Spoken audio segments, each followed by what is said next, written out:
You, Professor Ben David. I had to make some last-minute changes because one of the participants that was due to talk tomorrow sadly cannot make it. So I took one of the lectures today and put it tomorrow. Daniela was gracious enough to accept it. And so we'll have a bit more time to discuss in the end of each session. The first session will end about 7 o'clock, and the second session will begin at 7:15. So boss could teach his student and come back to us later with no problems. Let me begin with some a small talk about what we are doing here. This is our, as I said, this is our second meeting of, just a second. This is our second meeting at this series, which I hope will do it every second year. Just a second.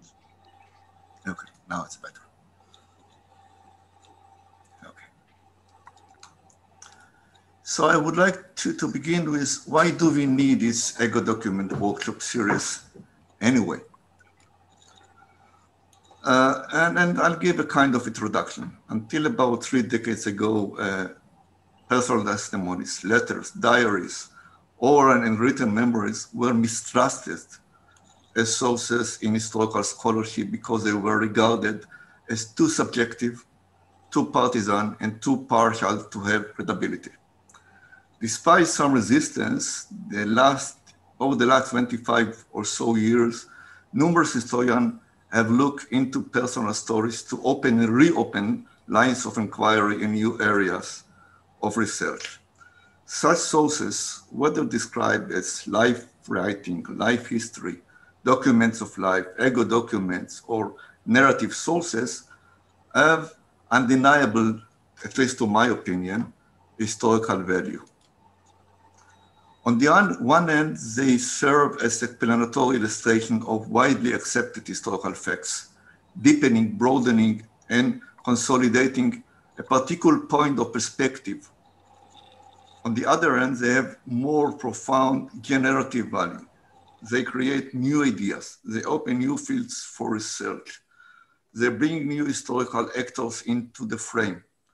What is more, they may well challenge the dominant versions of the past, whether scholarly, public, or both, which have fixed, biased, and non-inclusive narratives in the popular consciousness.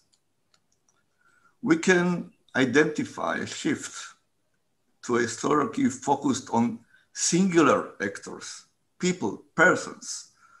Indeed, we can identify a new genre of history called in different names, history from below, history of mentality, history of the people, day-to-day history, if you take the German version of it. George Eigers, in his fascinating historiography in the 20th century, in the second edition, the first came out in 1999, the second 2005, discusses some major changes in the historiography. This workshop, indeed the whole series, which this is the second convening, was organizing following what Eigers described as the shift from scientific objectivity to postmodern challenges. Basically, that's what I wanted to say, that we look at history in new and different ways. I'll give you just one example. Take the history of immigration.